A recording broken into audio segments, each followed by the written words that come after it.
I.Stephanie Boyce, thank you so much for coming in, former president of the Law Society of England and Wales. I wanted to talk a little bit about your background. You were admitted as a solicitor in 2002, which means that your legal career is just over 20 years old.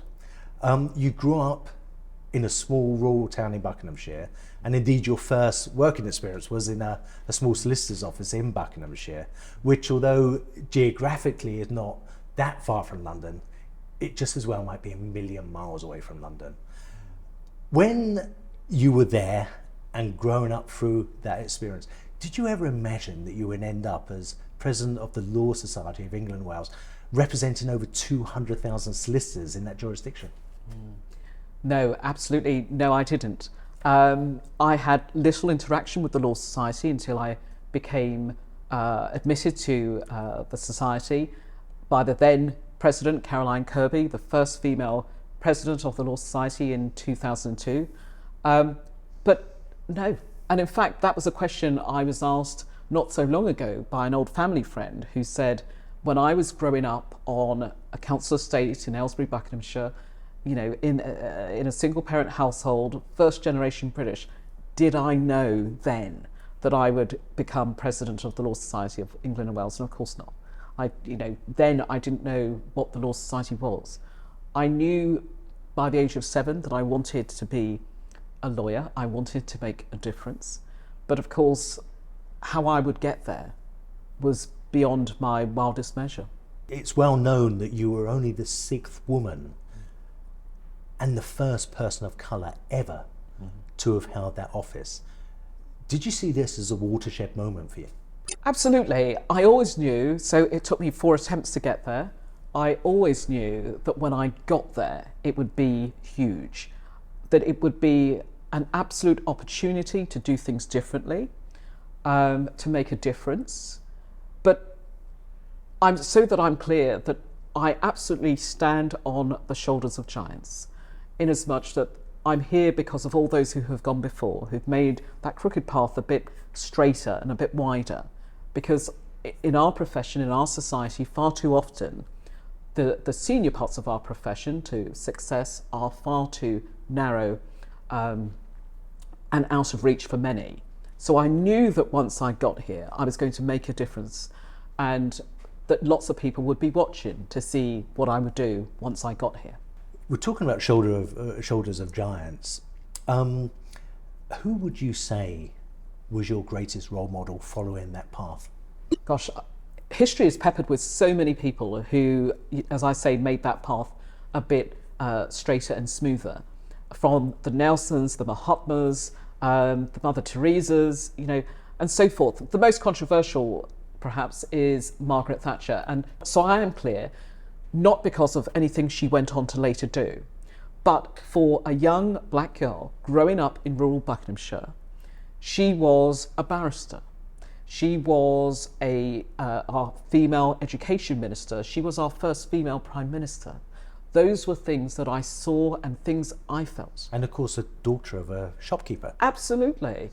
And a strong female role model. Things that I saw, that I felt that I could aspire to, that I might one day want to become. I read somewhere that your father was a security officer and your mother a cleaner. Yeah. They must be incredibly proud of the journey that you took. Absolutely. And that was something that was instilled inside of me, growing up, in terms of all of those injustices that I saw unfolding, but enabling the voiceless to speak. And so we were not shielded from the news of the day. We were always told to have that sense of justice, to ensure that our character spoke volumes. And that sense of giving us the wings, or enabling us with the wings to fly, to be anything that we set our minds to. And something that has lived with me to this day, and something that I impart to other members of my family, that through sheer determination, hard work and resilience and dedication, that we too can reach our wildest dreams.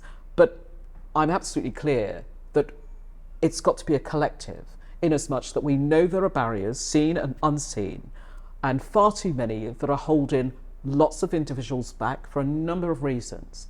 And for the most part, we want equity, we want equality of opportunity. we want fair play, a level playing field. And that's why I and many others do what we do, speaking up, advocating, clearing that path, making it a bit smoother and straighter to ensure that those who follow behind absolutely can have that equity, that equality of opportunity. So we're not there yet, lots more to do. Well, you spoke about standing on the shoulders of giants, and I was about to say, becoming president of the Law Society, it's a huge honour, a massive achievement, but you have a monumental responsibility to those that do follow you and who will stand on your shoulders. What do you feel was your greatest achievement? I know you have a lot to give yet, but during your presidency, what do you feel was your greatest achievement and the one that made you most proud? Gosh, there are so many. Can I say firstly that when I was running for the 4th time, my brother introduced me to a tune that still remains as my ringtone. This your brother that's a footballer, the professional footballer? Yes. To a tune that still remains on my iPhone, my phone to this day, and that is Giant, by Calvin Harris and Rag and Bowman, I think it is. And then when my parents threw me a party when I was elected DVP, and that is the song that I made my grand entrance to, because absolutely I still feel, not only as I say that I'm standing on the shoulders of giants, but that I am a giant. We all are giants. We have the possibility to become giants. So my greatest legacy is my tenure as president. During a period of some of the most tumultuous times in our history, the withdrawal in Afghanistan, war in Ukraine, tail end of Brexit, a pandemic, the death of Her Majesty the Queen, all of those in external environs, let alone any internal issues that were going on at the time with the profession, but all of those external things, over 70 ministerial resignations, 2 prime ministers, 3 Lord Chancellors, and the list goes on. And to be that steady hand on the tiller, to steer our profession collectively and collaboratively together, because it was a group effort. It wasn't just me. I was at the helm, but there were others who enabled me to do my role effectively. So the legacy is that we had wins with on the government in respect of Bill of Rights, the Bill of Rights Bill, judicial review, but we also, in terms of getting our court system, when the pandemic hit, the courts closed, the conveyancing market shut down, as did other parts of the economy and so forth. And it was about working with the government and the profession to get the economy, to get the justice system, the wheels of justice continuing to turn. And that's what we as lawyers continue to do and enabled to be done. And so the legacy is so much of that, getting the profession through the pandemic, leaving the door open behind me, because I absolutely believe that every door is open if you push, you persevere until something happens, and that I will serve as a role model. My brother said to me the other day, he said, "Sis," he said, "in years to come, hundreds of years probably, perhaps, that they will still be reading about my story." That's fantastic. And of course, your presidency came right at the back end of the pandemic, when lockdowns had just ceased. And of course, everybody was still working from home. So how did you manage to actually get this thing rolling with everybody actually not there? Because a lot of what you do is like this, isn't it? Yeah, absolutely. So I became president in March 2021, slightly earlier than I had anticipated. I had anticipated that I'd become president in October 2021. So I delivered my inaugural address from Chancery Lane, and there were 3 of us in that building because the building remained shut. Myself, an advisor, and a security guard. But and so I was suddenly online with individuals, ministers, members of the opposition and other political parties, and stakeholders that I had never been in a room with before. And I remember sending messages, private messages to advisors saying, how do I address, the Lord Chancellor and so forth at the time. So I had to establish a rapport. And having not done much connectivity, because we hadn't really done online meetings. I think I'd done a few previous to that. But trying to establish a rapport, to remain authoritative, to get the profession's point across in terms of working to open up and keep the wheels of justice turning, as I say, the justice system, to meet some of the expectations and demands that were coming out at the time, to relay those points to ministers. But it was a true collaboration, and it was unprecedented times, and we managed to, across all political parties, we were working towards a common cause, and that was to get the country to continue and enable to work, because that's what ultimately saved us during the pandemic. That's what got us through. Did it surprise you that how quickly people adapted, and in particular, the legal industry adapted to the use of technology during the pandemic and afterwards while everyone was working from home? Because particularly industries such as law, it tends to move very, very, very slowly. Well, absolutely. It has been said that the pandemic did within 48 hours what perhaps would have taken the legal profession 10 years to do, and that was to embrace technology. So we moved very quickly, we had to move very quickly, but that is against the backdrop of there were firms that hadn't, that were working with old technology, that didn't have the infrastructure. We still have parts of this country, in fact, in the county in which I live, there are still parts of the county that do not have broadband, swathes up and down England and Wales that do not have. My house doesn't. Oh, right. Yeah. Well, there you go. Yeah. Huge swathes of the country that still is not connected to mainline broadband. And then if you build into that the infrastructure in terms of the technology, in terms of laptops, we saw schools, we saw lots of charities refurbishing technology and so forth to hand out to schools and so forth. But in terms of the legal profession, calls coming through where individuals were driving from town to queue up outside electronic shops to try and buy hardware. So there were lots of challenges. And then perhaps, staff having to equip themselves with the knowledge as to how to operate this. We also saw security become an issue because cyber attacks continued, they didn't stop. But how we could assure people the safety and the rigor around this new technology, but absolutely proud the way that we continued to work and did embrace technology, as I say, within the 48 hours or so that perhaps would have taken us 10 years to do. And during this time, of course, we saw the rise in use of casual speak and short message services such as WhatsApp, and which of course now we're seeing are being used potentially in evidence in legal cases. Do you see the use of this type of evidence in legal cases problematic? And if so, why? I think probably the best example of the use of some of these private messaging is, where we've heard of the use of it in the COVID inquiry. I think, and the difficulty that trying to recall some of these messages. What I'm concerned about is some of the disappearing features on some of these messaging.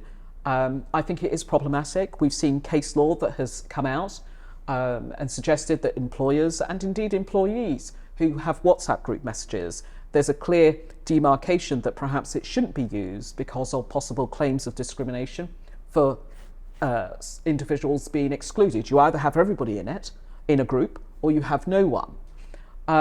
But I think security remains an issue. And of course we've got encryption, and of course we've got all of these declarations that all of these messaging features are secure.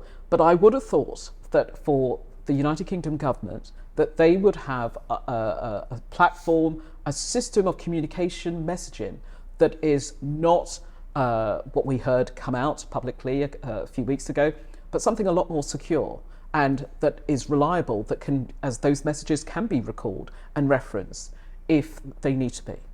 And of course you spoke about particular cases such as discrimination, that sort of thing. Yeah. Context is very, very difficult to understand when you're talking about text messaging. Absolutely. And it's the same with emails as well, that actually, now, especially in text messages, we're confined to how many characters they are these days. Yeah. Whereas there's nothing better than picking up the phone and being able to, or indeed in person, being able to speak to someone, because sometimes the context is taken out of context. Exactly. The messaging is lost. So I think, in an informal setting, messaging is good, but I would err on the side of caution in terms of if we're going to be conducting business with that, what the fallout might be if things go wrong. So I wanted to talk to you about AI, artificial intelligence. So, of course, I'm going to ask you, do you ever use AI? I'm talking about the sort of chat GPT type large language models in your work, and if so, how? Well, I gave a speech back earlier this year where I spoke lots about ChatGPT, and I was asked that question, to which the answer was no. And it was immediately pounced on, and they said, well, how can you speak about it if you've never used it? So I have tried it, I have used it knowingly. I think the difficulty with ChatGPT and lots of AI and the tools, the built-in tools, is that lots of it is being used and we perhaps don't know about it. Right. I note that there's a new feature when I'm writing messages on my phone that I think has gone beyond predictive texting. It almost predicts the word. I'm not quite sure how It predicts a sentence. Yeah, it predicts the sentence. So, we're being subjected to it, whether or not we know it, whether or not we want to use it, because I'm not clear how I turn that feature off. I'm not even clear how I use it actually properly. I think the issue I have, and many others will have, is where we are using it or where it's being used on us or decisions made about us, where it is not clear that that is the case. I see. So we stand at the tipping point, really, of the use of AI in law tech. Just last week, we saw judges told to restrict the use of AI in legal cases. That was reported by the Financial Times. Yet we have contrasting reports despairing over the slow pace of the justice system and calling out for a greater use of AI. What stance do you take on the use of AI in law? Obviously we've heard the Master of the Rolls, Geoffrey Voss, talk lots about the use of technology in the court system and how it can aid access to justice. And of course, absolutely. But I'm clear, and many others, is that there has to be built-in safeguards. So, for instance, we have a big digital skills gap in this country. Last count that I'm aware of, it was some 12% of adults in the country who do not know how to use the technology and are being left behind. And in fact, we've just seen an announcement come out by the government asking for the rollback of some technology when it comes to phone systems and so forth, because it is leaving a whole generation behind. But where technology is being used, it must be, as I say, clearly labelled, and there must be alternatives so that when it goes wrong, that people know where they can turn to for help, but also that people understand clearly what they are subjecting themselves to. So, for instance, what we've seen is that you can go on and you can issue or you get a fine through the post, and you can go through and click, and that's it all taken care of. But where that relates or resolves into some sort of conviction, then individuals should be made aware that if you tick this box, it may possibly lead to a conviction, which may possibly affect your livelihood, your future livelihood, or your current livelihood, because it may affect your ability to continue to work if you are working in a heavily regulated field. So people have to know the implications of how this technology is aiding and being used. So in terms of judicial decision making, again, if this technology is being used, it should be made absolutely clear. But I cannot get away from that people want that personal relationship. They want that human interaction, because the technology that we are currently using today is not without risk. It is not without fault. And of course it presents us with greater opportunities, but it also presents challenges. And it is not, we've seen the technology that, especially AI and ChatGPT and so forth, that is prone to hallucinations, is prone to getting things wrong. And so my preference is that actually for a judgment, that it's got the human, that humans are checking it, that it's the human voice that I want to hear, the decision making that comes with, that doesn't come with that technology, that is only as good as those who are training it, those who are building it. So I think you might have kind of just answered this, but I mean, going back to your personal mission for advocating the enablement of equality and opportunities, do you think it'd be helpful or unhelpful? I think absolutely there is space and room for technology. But again, I think this is where regulation and legislation comes into play, that we have to ensure that data is safeguarded, our privacy is safeguarded, our human rights are safeguarded. There are ethical considerations built in, and so that if we are subjected to automated decisions, and I know there's legislation in place that is supposed to protect us when we are subjected to automated decision making. However, when it comes to AI, we don't have specific legislation currently that caters solely for AI. It is almost a Wild West in some respects and in some countries. And different countries, China, Europe, we've seen the EU AI Act that will probably come into play 2025, 2024 or so, that where they are seeking to put regulation in place, legislation in place to regulate this space. But of course, we don't have those in this country currently. We've got the Bletchley Declaration that came out of the summit a few months back, and it's been left to regulators to regulate in this space. Lots of regulators, and I think somebody quoted something at me as to there's over 150 different regulators. I thought there was more, but who will have to get together, and I don't think they have yet, but get together to come up with guidance, guardrails as the government prefers to term it, as to what and how AI is being used and how it is being deployed. And I think that we need to do that sooner rather than later. And I don't think that saying it is correct that it's moving at such a fast pace that it is difficult to keep up with. But equally, I don't think that's an excuse to do nothing. Sure. How do you believe that the legal profession should address ethical considerations related to the use of AI, such as bias in the algorithms? I've heard you mention before that just 26% of all AI scientists are women, and just 18% of AI scientists are from ethnic minorities. Well, absolutely, computer sciences, so not just those concentrated on AI. I think that how it should be addressed should be across the piece for not just the legal sector, but for everyone. If we are going to use this technology, we should have proper policies and procedures in place that individuals must be properly trained on, so that when things go wrong, they know exactly what to do, who to turn to, and how to do it. But I think in terms of the ethical considerations that need to be built into it, the concern that I have, and many others, is that the data that's being inputted into this technology is only as good as those putting it in.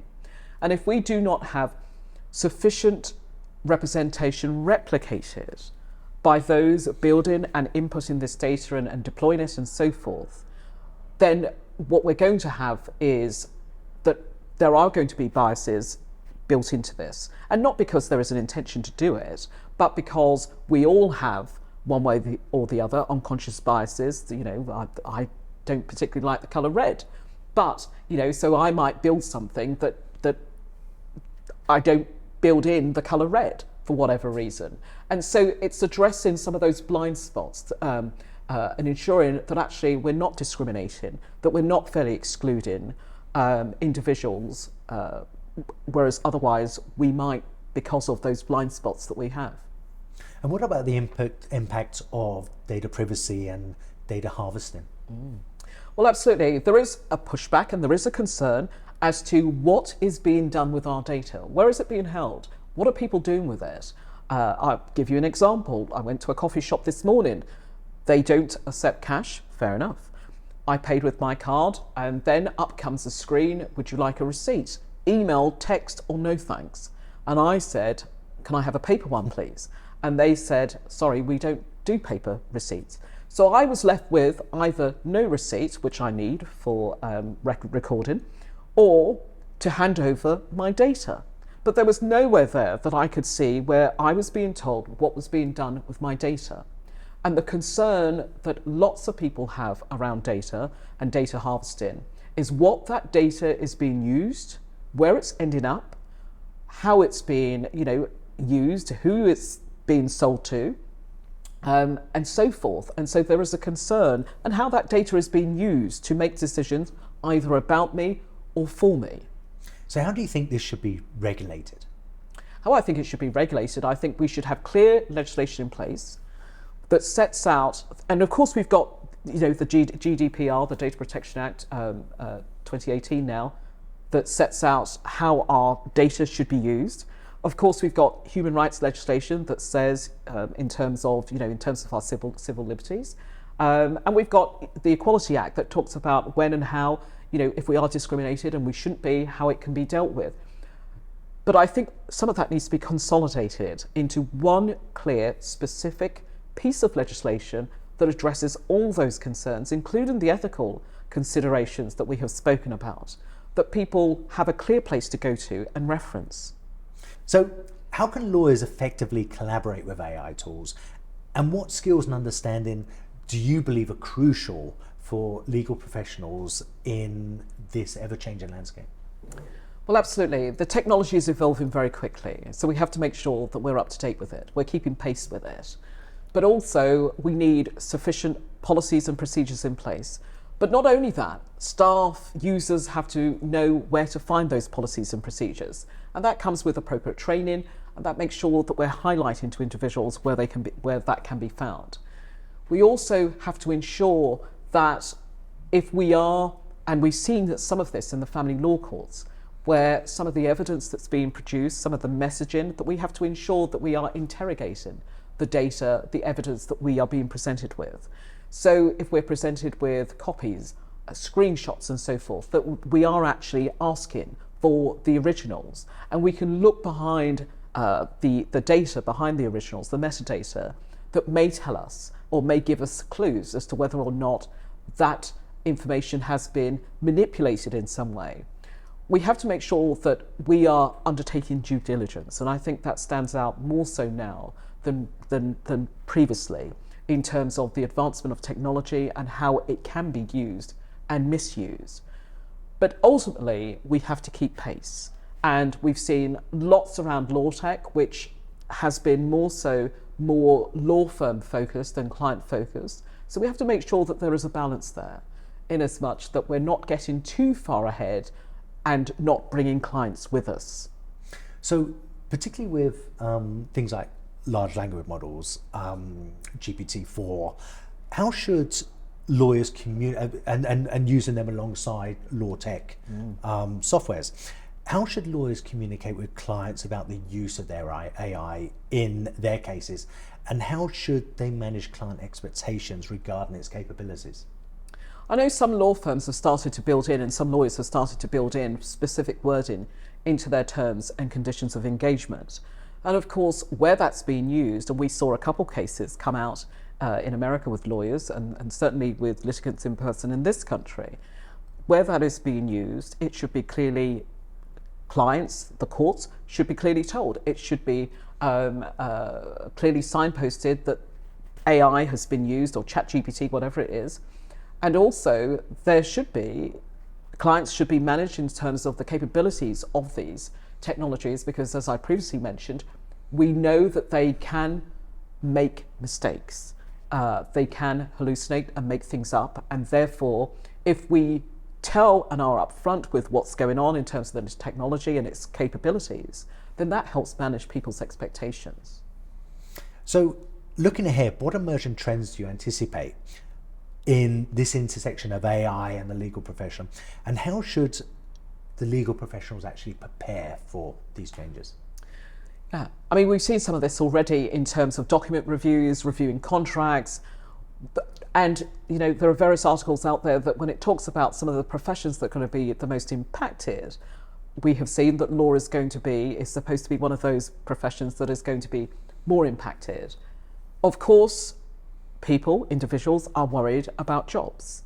But what we have to do is we have to keep pace. We have to keep learning, developing, keep training, evolving, because we've seen this throughout the course of our industrial history, that we had the industrial, or some people have called this the fourth industrial revolution, because of the capabilities, the opportunities that this technology presents. So we have to keep pace with it. There are cost implications, of course, in terms of how much businesses are able to afford to invest in this technology and how they will keep pace with it.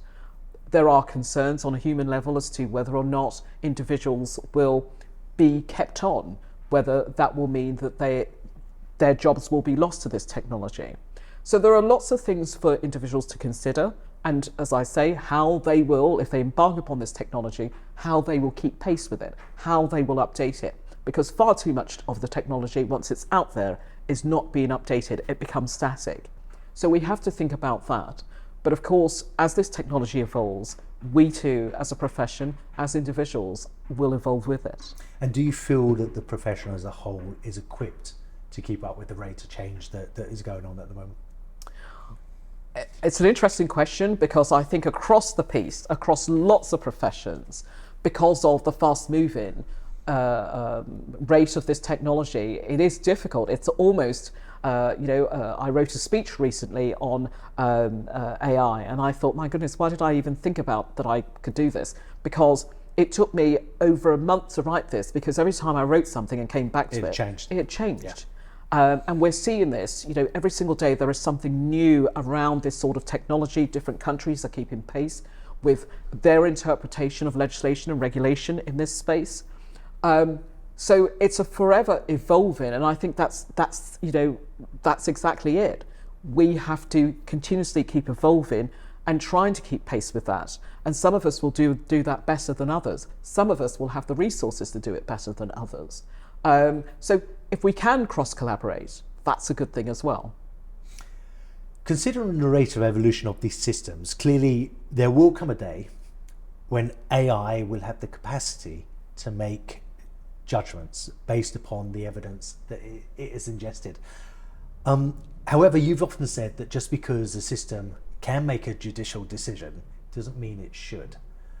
Can you expand on that? Absolutely.